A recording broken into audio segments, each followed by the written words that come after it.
They said my house was an eyesore to the community and needed to burn. 3 months later, they found out I was the federal judge who'd been sending corrupt officials to prison for 20 years.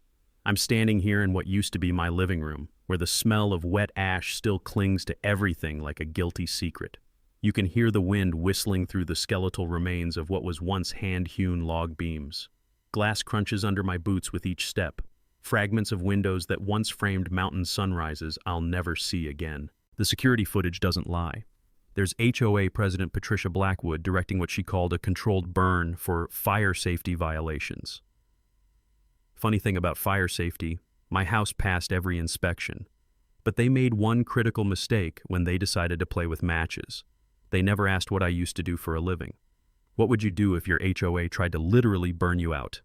Let me know in the comments below. Drop your location. I want to see where my fellow property rights warriors are watching from. Let me back up 6 months, when life was simpler and I actually believed people were fundamentally decent. My name is Samuel Riverside, Sam to my friends, and I'm 58 years old with enough battle scars to prove it. I'd just stepped down from 20 years on the federal bench, trading my black robes for flannel shirts and the dream of a quiet retirement in my grandfather's 40-acre ranch in Pinecrest Valley, Colorado, where the morning air tastes like pine needles and possibility. The property had been in my family since 1952, long before anyone dreamed of homeowner associations or community standards.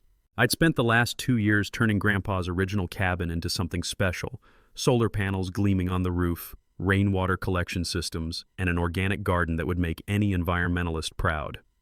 That's when Patricia Blackwood entered my life like a perfectly manicured tornado. Trish was 52 years old with aggressive blonde highlights that screamed, "I want to speak to your manager." She'd moved to our valley 3 years earlier, fresh from a divorce that left her with a real estate license and enough bitter energy to power a small city. Within 6 months, she'd maneuvered herself into the HOA presidency of the new Pinecrest Valley development that had sprouted up around the old ranch properties like suburban mushrooms after rain. The smell of her expensive perfume hit me before I even heard her BMW's tires crunching on my gravel driveway that first morning. "You must be the holdout," she announced, stepping out in heels that had no business on ranch property. Her smile was sharp enough to cut glass. "I'm Trish Blackwood, president of the Pinecrest Valley Homeowners Association." I wiped my hands on a work rag, having just finished adjusting my solar panel array. "Sam Riverside, nice to meet you." "About that." Her eyes swept over my property like a general surveying enemy territory. "We need to discuss your compliance issues." I couldn't help but chuckle. "Ma'am, my property predates your HOA by 30 years. I've got the legal documentation if you'd like to see it." Her smile faltered for exactly half a second before snapping back into place. "We'll see about that, mountain man." The sound of her heels clicking angrily back to her car should have been my first warning, but I was still thinking like a judge, assuming people would respect the law and follow proper procedures. What I didn't know was that Trish Blackwood had her own system, and it had nothing to do with justice.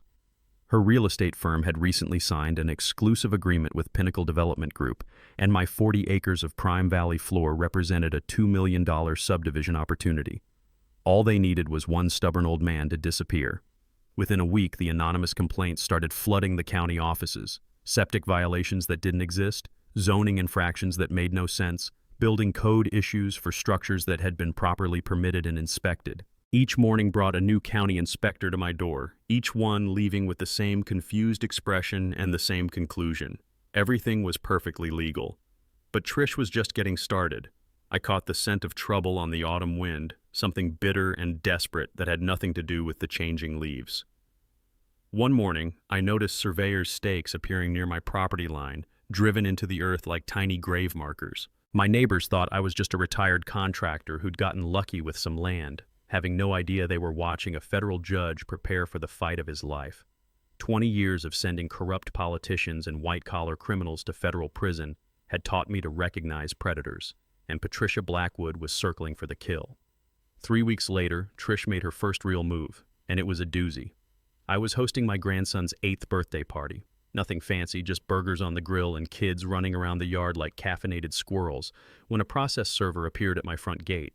The timing wasn't accidental. Trish wanted maximum humiliation, maximum disruption, and she got both. "Samuel Riverside?" The server looked uncomfortable, probably because 8-year-old Tommy was staring at him with a half-eaten piece of cake in his hand. "You're being served with a lawsuit regarding water rights violations affecting neighborhood supply." The papers were thick enough to use as a doorstop, filed by Winston Cartwright III, Esquire, the kind of lawyer whose Roman numerals tell you exactly how much he charges per hour.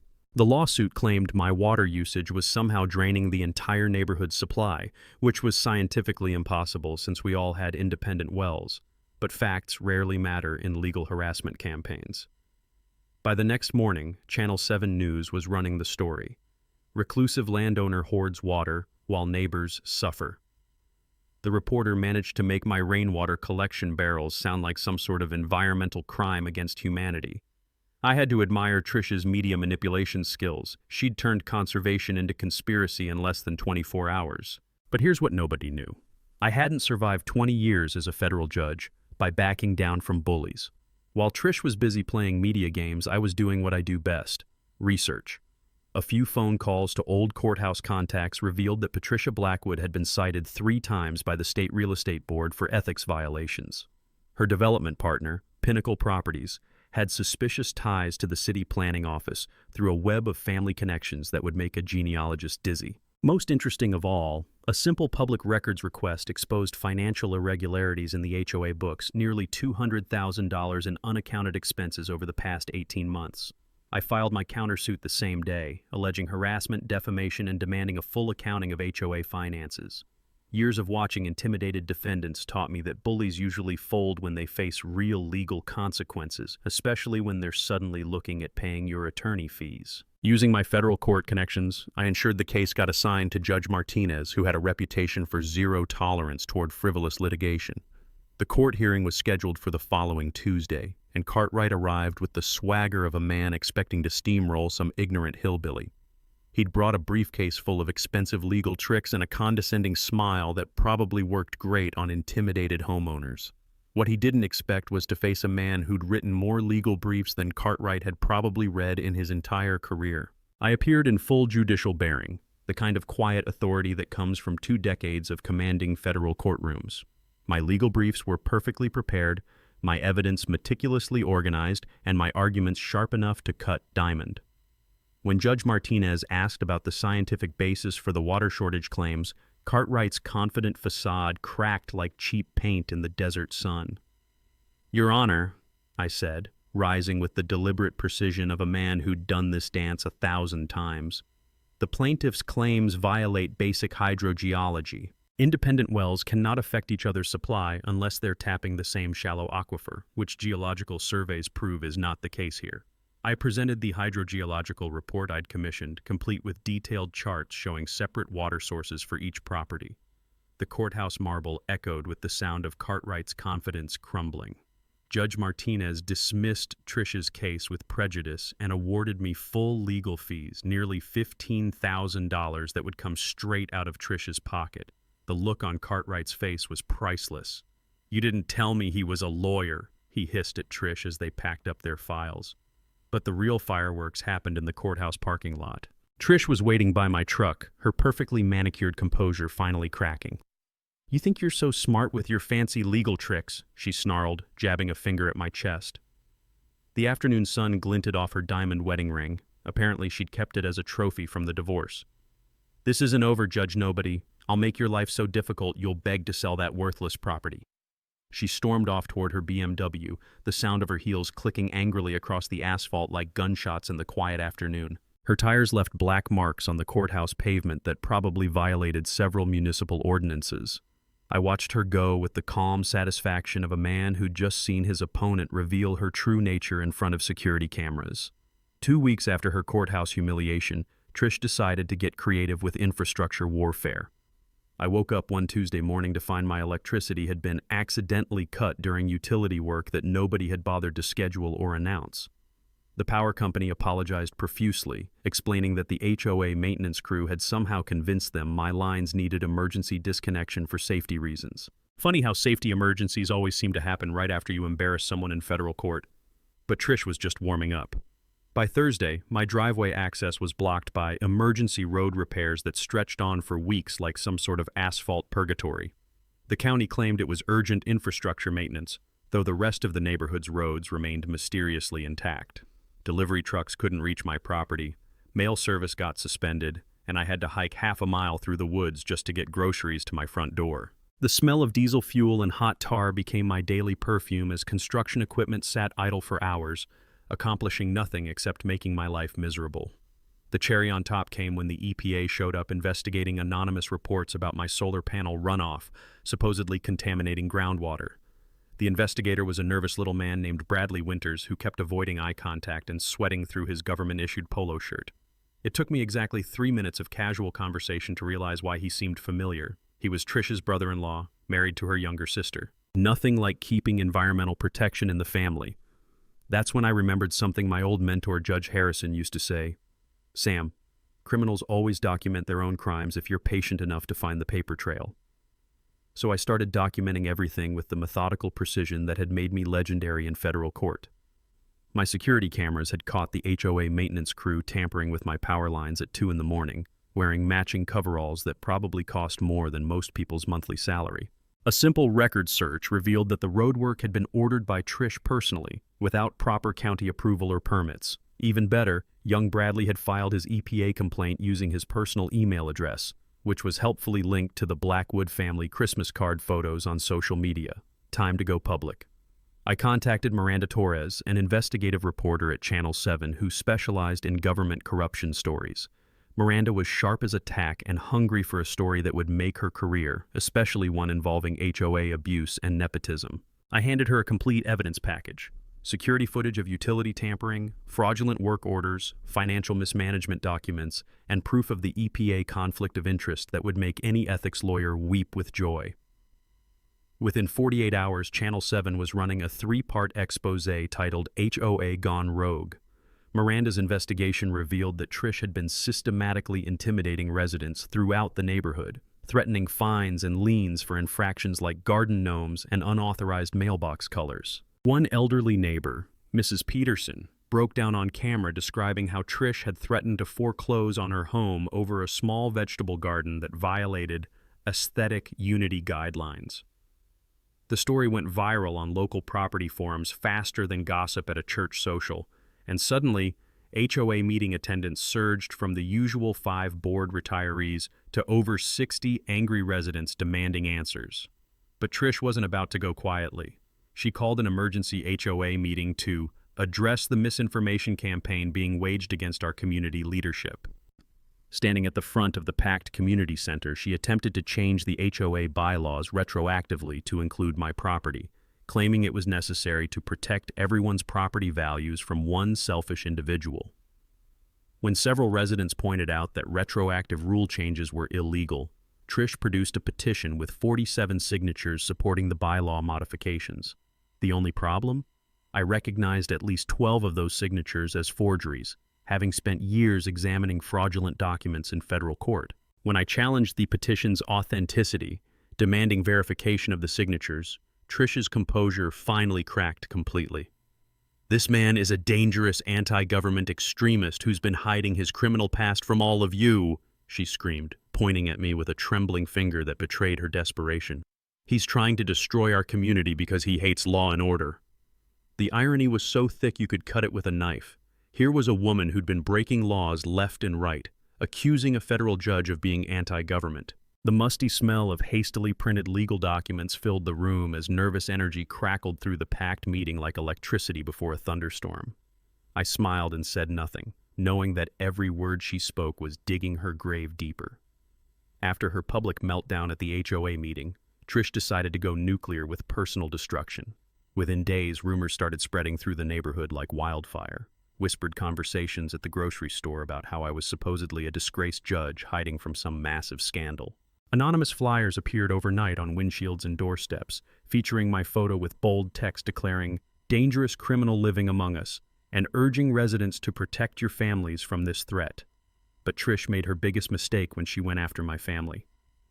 My daughter Sarah started receiving threatening phone calls at her Denver law office, with anonymous voices claiming her father was a corrupt judge who'd taken bribes in fixed cases.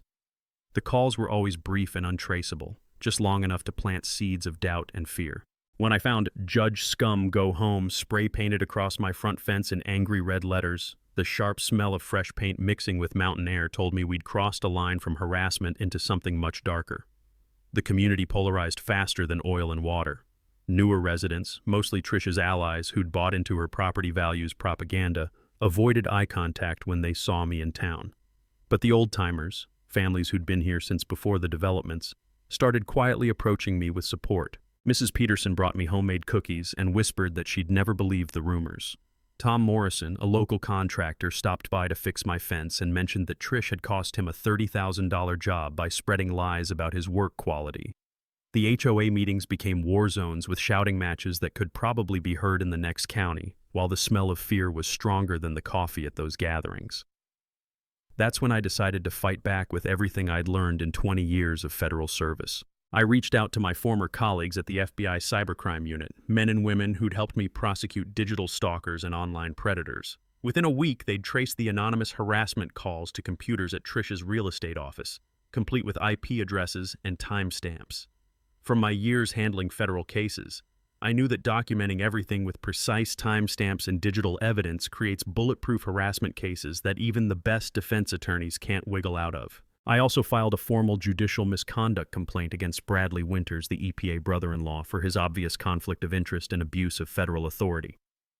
But my secret weapon turned out to be 73-year-old Margaret Taylor, a retired librarian who'd been quietly documenting HOA corruption for months.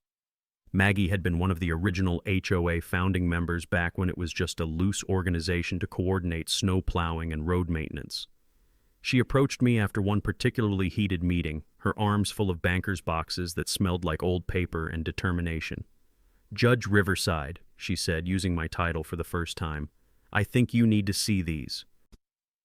Inside those boxes were copies of every HOA document since the association's founding, including the original charter that specifically protected pre-existing properties from any future rule changes. More importantly, Maggie had been secretly recording HOA meetings on her smartphone for the past year, capturing hours of Trish's threats, lies, and illegal schemes. To rebuild community bonds and show I wasn't the antisocial hermit Trish painted me as, I organized weekend barbecues on my property. The first gathering drew maybe a dozen neighbors, but word spread about good food and honest conversation. By the fourth weekend, we had over 40 people sharing stories, comparing notes about HOA harassment, and rediscovering what neighborhood community was supposed to feel like. The sound of children's laughter mixed with adult conversations and the sizzle of burgers on the grill, creating something Trish's manicured developments could never manufacture: genuine human connection. The breaking point came at the next town council meeting, where Trish demanded my property be condemned as a public nuisance that threatened everyone's safety and property values. She'd prepared a PowerPoint presentation complete with photos of my violations, things like compost bins, rain barrels, and solar panels that she claimed were eyesores and health hazards. When my turn came to speak, I walked to the podium with the measured pace I'd used in federal courtrooms for 2 decades. "Council members, I think it's time you knew exactly who you're dealing with." I revealed my partial judicial background for the first time, explaining that I was a retired federal judge who'd spent his career prosecuting corruption and protecting citizens' rights. The audience murmur was like wind through pine trees, surprised, interested, and suddenly very attentive. Trish's face went white as she realized she'd been threatening a federal judge for months, but she doubled down with desperate fury. "He's still a threat to our property values. His presence here damages everything we've worked to build." The taste of victory was sweeter than my morning coffee as I watched her credibility crumble like a house of cards in a windstorm. 2 days after the town council meeting, Maggie Taylor called me with the kind of excitement usually reserved for lottery winners or new grandparents. "Judge, you need to come over right now. I've been going through those old recordings and I've found something that changes everything." Her voice carried the satisfaction of a librarian who'd just solved a decades-old mystery. I drove to her modest ranch house where she'd converted her dining room into what looked like a detective's evidence board. Audio equipment covered the table, surrounded by transcripts, financial documents, and timeline charts that would have impressed my old FBI colleagues. The smell of fresh coffee mixed with the dusty scent of old legal papers as Maggie pulled up an audio file on her laptop. "Listen to this," she said, hitting play. Trish's voice filled the room, crystal clear from a recording made 3 months earlier during what she thought was a private phone call after an HOA meeting. "Richard, the plan is working perfectly. Once we force that stubborn old man out, we'll rezone the entire area for luxury subdivision. Your father's council vote is guaranteed, and I'll get my $500,000 finder's fee plus insider development rights." The voice responding was unmistakably Richard Pemberton Jr., whose father sat on the city council and whose company, Pinnacle Properties, specialized in high-end developments. "What about the other residents? Some of them are getting suspicious about the finances." Trish's laugh was sharp as broken glass. "Let them suspect. By the time they figure out where their HOA dues have been going, we'll be counting our money from Costa Rica." The recording continued with details that made my prosecutor instincts sing with anticipation. HOA dues had been systematically funneled to a shell company called Valley Management Solutions, which existed only on paper and was owned entirely by Trish. Emergency assessments for special projects had paid for her BMW lease, a European vacation, and renovations to her real estate office. Several residents had been double charged for services that never existed, while forged board meeting minutes hid the financial mismanagement from anyone who might ask uncomfortable questions. But Maggie's research had uncovered an even bigger legal bombshell. "Judge, I spent all night going through incorporation records at the state level," she said, her librarian training evident in the precise organization of her files. "Trish never properly incorporated the HOA under Colorado law. All enforcement actions for the past 3 years are technically invalid. Every fine, every lien, every threat she'd made was legally meaningless. Residents were entitled to full refunds of illegally collected fees totaling nearly $400,000. As a federal judge who'd specialized in white-collar crime for 2 decades, I could see the criminal implications immediately.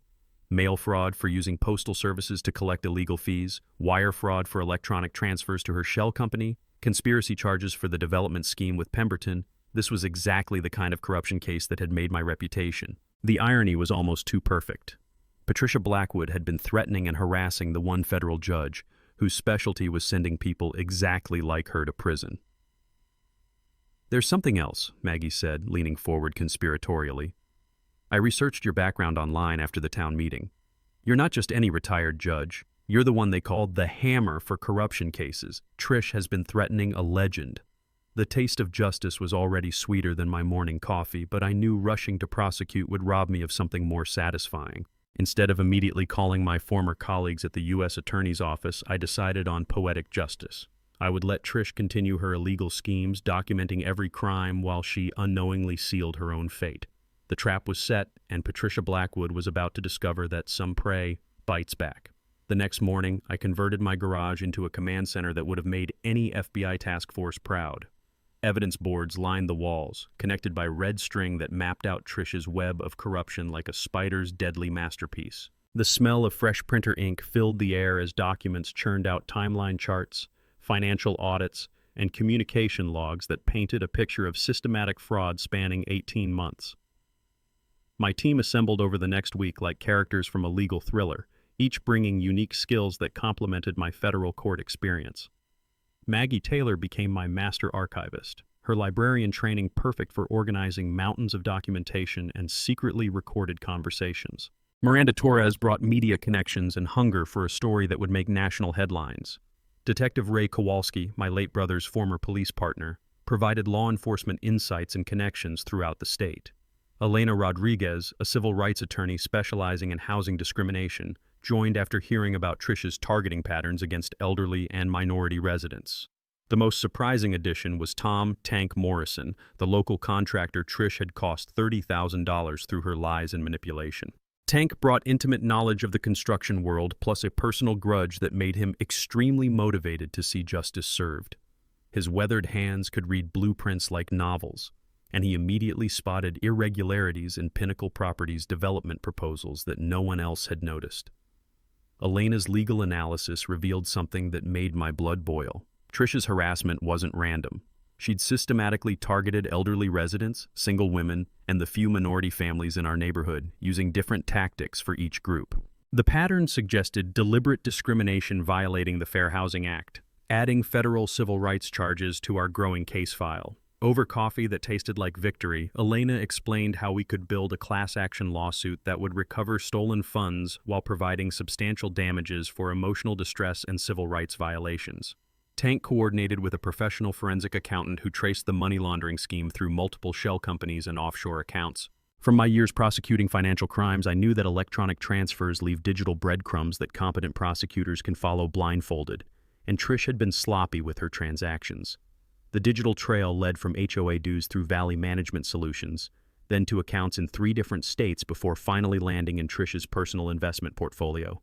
My former FBI colleagues helped recover deleted emails from the HOA server, revealing months of communication between Trish Pemberton Jr. and corrupt city councilman Richard Pemberton Sr. The conversations detailed bribes, vote buying, and plans to rezone protected land for maximum development profit. One particularly damning email thread discussed neutralizing the resistance by any means necessary, including the exact language that would later justify the arson attempt. Miranda worked her media magic, coordinating with Denver TV stations and national property rights organizations for maximum coverage when we revealed the full scope of corruption. She'd already lined up documentary filmmakers interested in turning our story into a feature-length exposé about HOA abuse across America. The sound of her keyboard clicking late into the night mixed with the hum of copying machines as we prepared for what she called the biggest property rights story of the decade. But the real genius was in our community organizing. Maggie had quietly reached out to exploited HOA members throughout the valley, organizing secret meetings in her living room where residents shared horror stories and compared financial damages. Mrs. Peterson had been fined $8,000 for her vegetable garden. The Johnson family faced foreclosure over unauthorized roof shingles. Young couples with children were being driven out by impossible aesthetic standards that changed monthly. Each story added another plaintiff to our growing class action lawsuit and another witness to Trish's systematic abuse of power. We prepared petition drives to remove Trish from the HOA board, built coalitions with other neighborhoods fighting similar battles, and connected with national organizations that could provide legal support and media amplification. The taste of coordination was energizing, like conducting an orchestra where every instrument played perfectly in harmony toward one inevitable crescendo. Through it all, I maintained my friendly facade with Trish, letting her think she was still winning, while she unknowingly provided more evidence with each desperate escalation. Every illegal action was documented, every threat recorded, every financial transaction traced back to its criminal source. My years on the federal bench had taught me that patience in building cases creates unshakable prosecutions that even the best defense attorneys can't crack. The annual HOA meeting was scheduled for the following month, mandatory attendance for all residents. I planned to attend for the first time, armed with a complete evidence file that would destroy Trish's criminal empire in front of the entire community. Federal prosecutors were standing by for immediate criminal referral. Media outlets were alerted to expect a major announcement, and our legal team was prepared to file both criminal complaints and civil lawsuits the moment our public confrontation concluded. The trap was perfectly set, and Patricia Blackwood was about to walk straight into it. With the annual HOA meeting just 3 weeks away, Trish's desperation reached new heights.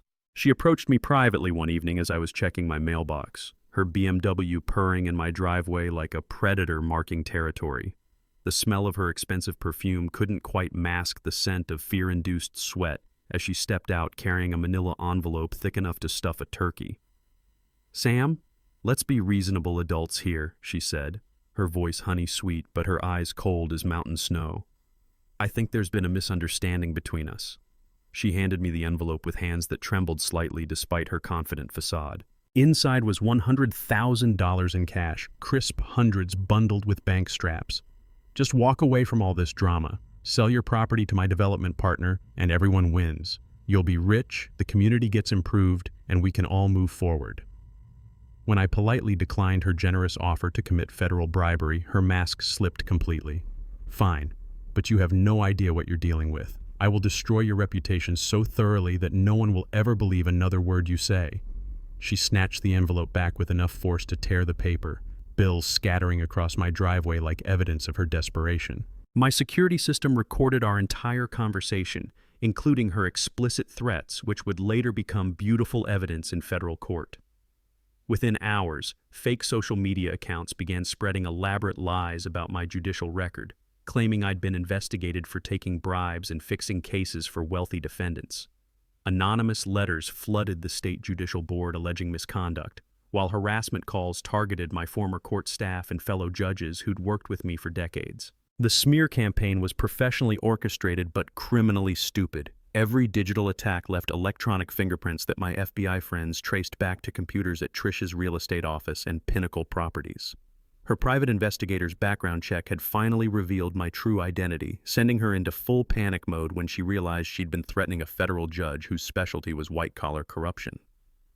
But while Trish was frantically trying to destroy evidence and cover her tracks, I was quietly launching a federal investigation that would make her worst nightmares look like pleasant dreams. The IRS audit I'd triggered for Pinnacle Properties revealed systematic tax evasion and unreported income from development kickbacks. The State Real Estate Board received my complete evidence package documenting Trish's ethics violations, fraud, and illegal use of client funds.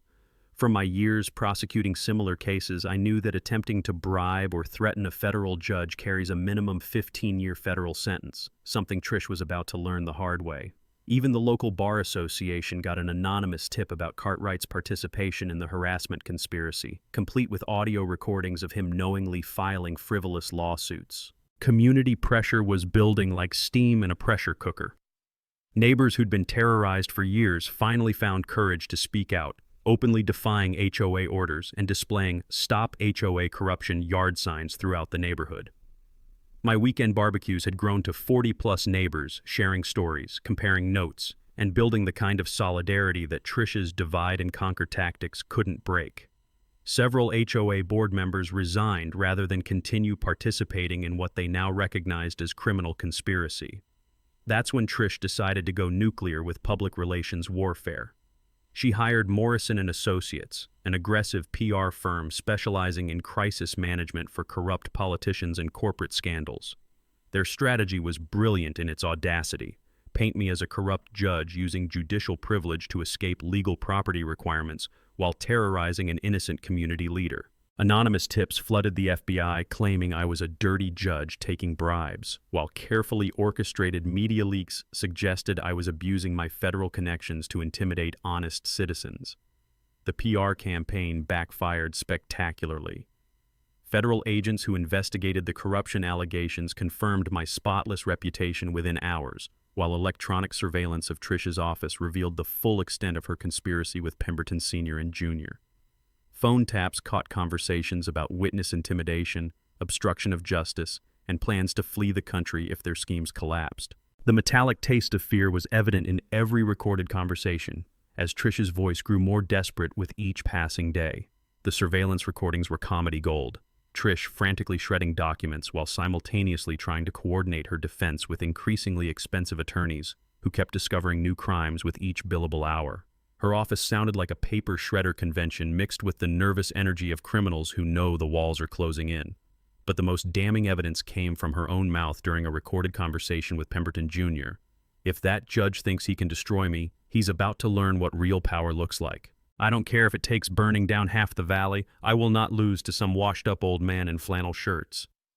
That recording would later become Exhibit A in the conspiracy to commit arson charges, proving once again that criminals never know when to stop talking.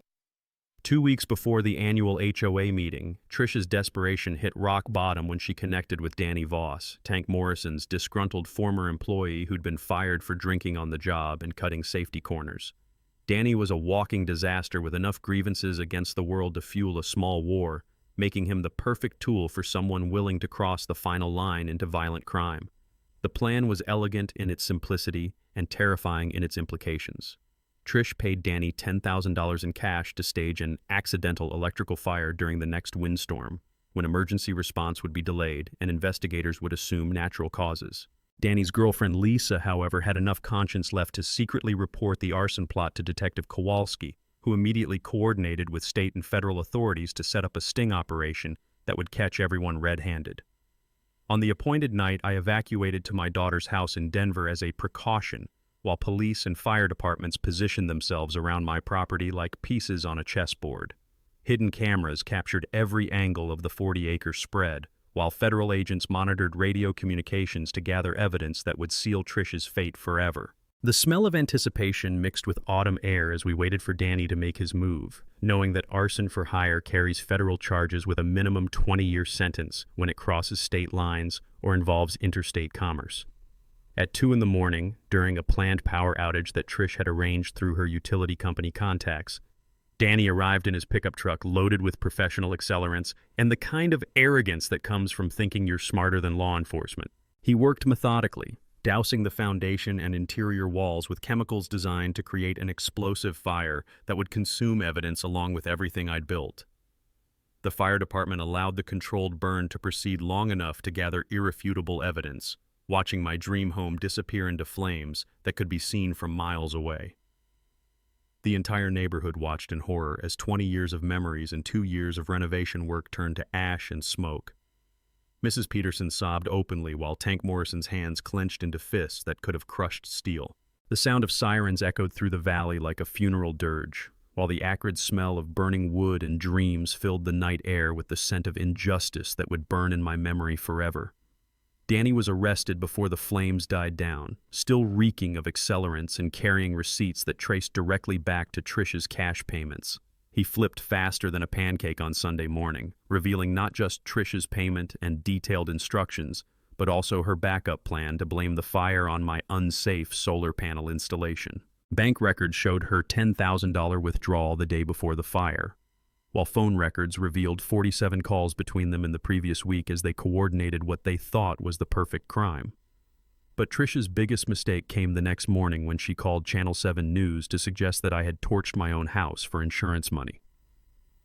"I hate to say this," she told the reporter with fake sympathy dripping from every word, "but Samuel Riverside has been acting increasingly unstable. I have evidence of his financial difficulties, and I wouldn't be surprised if this was staged to frame innocent community members while collecting insurance fraud."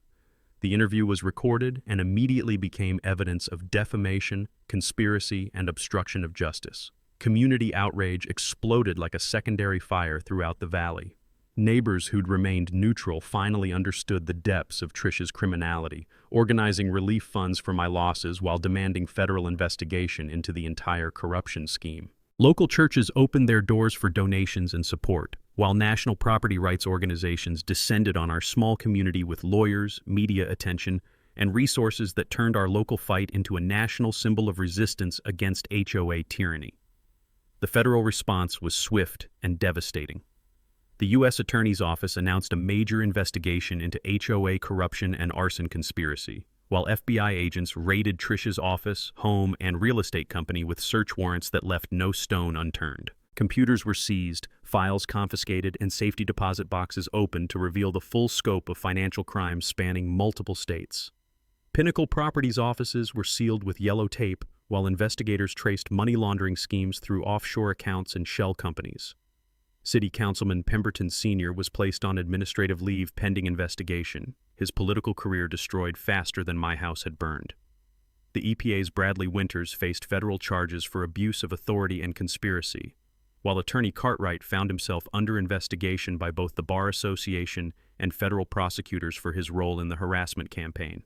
The taste of smoke still lingered in my mouth, but underneath it was something sweeter, the satisfaction of watching a criminal conspiracy collapse under the weight of its own arrogance. Patricia Blackwood had awakened a sleeping giant, and tomorrow's reckoning would be spectacular. The emergency town hall meeting was called for the following Thursday evening, and by 6 o'clock the Civic Center auditorium was packed tighter than sardines in a can. Over 400 residents filled every seat, while media crews set up cameras and federal agents positioned themselves strategically throughout the crowd. The air crackled with tension and anticipation as Mayor Richardson called the meeting to order, his voice barely audible over the nervous chatter of citizens demanding answers about arson, corruption, and the systematic abuse of power that had terrorized their community. Trish arrived fashionably late with her attorney in tow, playing the role of persecuted victim with Oscar-worthy performance skills. She wore a conservative navy suit designed to project authority and respectability, but her eyes darted around the room like a cornered animal searching for escape routes. When she took her seat in the front row, the whispers and hostile stares from the audience made it clear that public opinion had shifted decisively against her. I entered to spontaneous applause that started with Mrs. Peterson and spread through the crowd like wildfire. Neighbors who'd supported me through months of harassment stood and clapped while others joined in, creating a standing ovation that lasted nearly 2 minutes. The sound echoed off the auditorium walls like thunder, and I could see Trish's face growing paler with each passing second as she realized how completely her support had evaporated. When Mayor Richardson called me to the podium, I walked forward with the measured pace I'd used in federal courtrooms for 2 decades. The room fell silent except for the clicking of camera shutters and the hum of recording equipment. I gripped the microphone and looked out at the sea of faces, some friendly, some curious, all waiting for the truth that would finally set our community free. Ladies and gentlemen, I began, my voice carrying the authority of 2 decades on the federal bench. I think it's time you knew exactly who you're dealing with. The pause stretched for 5 heartbeats, building tension like a symphony conductor preparing for the crescendo.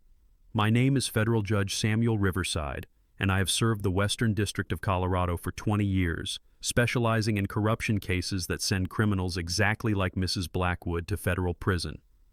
The gasp from the audience was audible, a collective intake of breath as the magnitude of Trish's mistake sank in. Camera flashes lit up the room like lightning while reporters scribbled furiously in their notebooks. Trish's face went from pale to ghost white as she realized she'd been threatening and harassing a federal judge whose reputation for destroying corrupt officials was legendary throughout the legal community. I presented the timeline of harassment, corruption, and criminal conspiracy with the methodical precision of a prosecutor laying out evidence to a jury.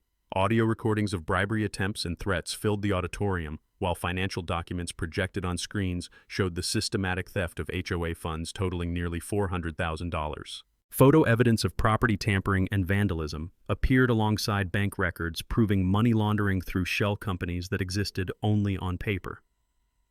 Mrs. Blackwood, I said, turning to face her directly while the cameras captured every moment.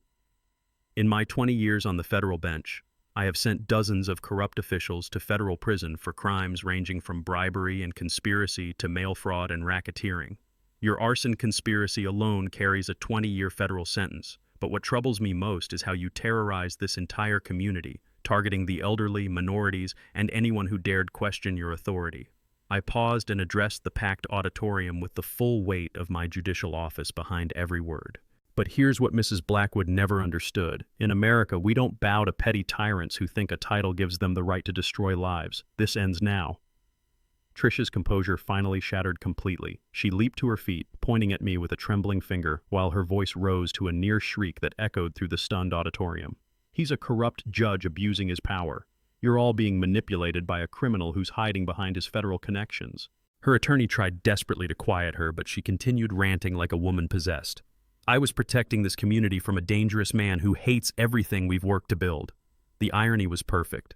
A woman who'd committed dozens of federal crimes screaming about law and order while security officers moved toward her position.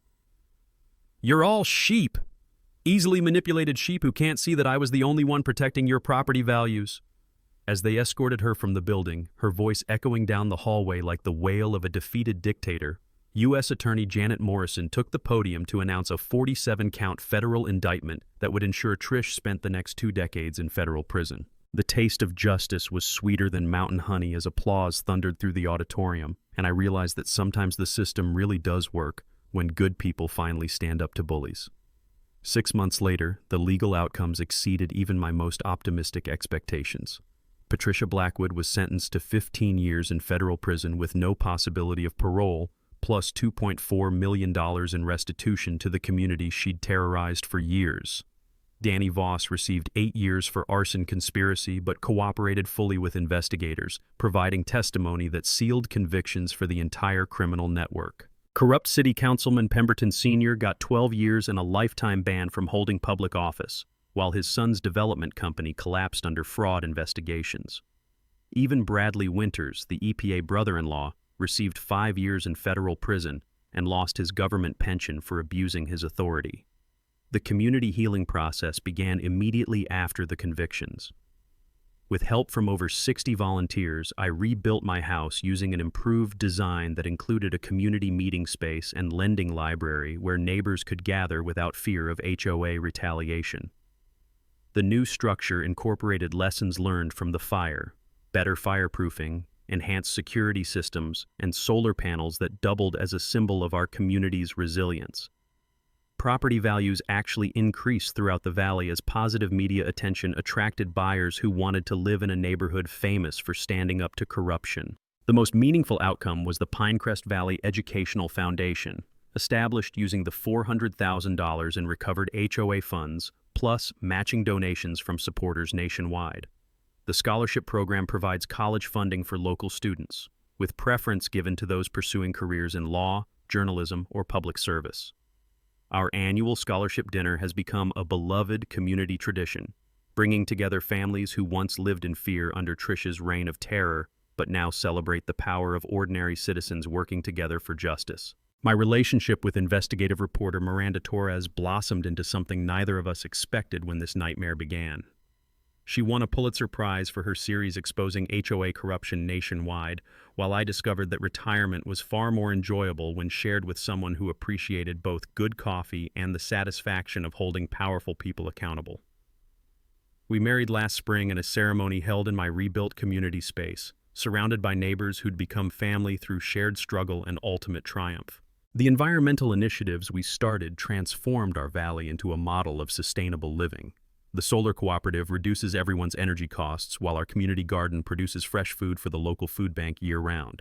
Rainwater collection systems installed throughout the neighborhood demonstrate that conservation and community development work hand in hand, creating something more beautiful than Trish's sterile development dreams ever could have achieved. My book, When Good Neighbors Go Bad, A Federal Judge's Story, became a bestseller that inspired similar resistance movements in 12 states. Speaking engagements at law schools and community organizations allow me to share lessons learned about fighting corruption while building authentic community connections. Congress invited me to testify about HOA oversight legislation, and the Federal Trade Commission created a task force to investigate systematic HOA abuse nationwide. The ripple effects continue spreading far beyond our small mountain valley. Colorado passed the strongest HOA oversight legislation in the nation, requiring financial transparency, democratic governance, and criminal background checks for board members. Other states followed with similar laws, while federal prosecutors now actively investigate HOA corruption cases that previous generations had ignored as civil matters. Most importantly, our neighborhood discovered that individual courage can inspire collective action when people realize they're not alone in their struggles. The elderly residents who once cowered behind locked doors now organize potluck dinners and advocacy groups. Young families with children have created playground committees and youth sports leagues. Even former supporters of Trish's regime have found ways to contribute positively to our community's future. Every morning when I step onto my rebuilt deck with fresh coffee and watch the sunrise paint our valley in shades of gold and possibility, I'm reminded that justice isn't just about sending criminals to prison. It's about creating communities where good people can thrive without fear of petty tyrants who mistake authority for power. Share your HOA horror story in the comments below. What would you have done in my situation? Hit that subscribe button on Karen's Stories for more stories of ordinary people fighting back against corruption and entitled bullies. Because your voice matters, your rights matter, and you matter more than any HOA tyrant will ever understand. Last week, I received a letter from a desperate homeowner in Texas whose HOA is trying to seize her property over a $50 unpaid fine. Looks like this retired judge is going back to work. Stay tuned for the next chapter of Justice Served.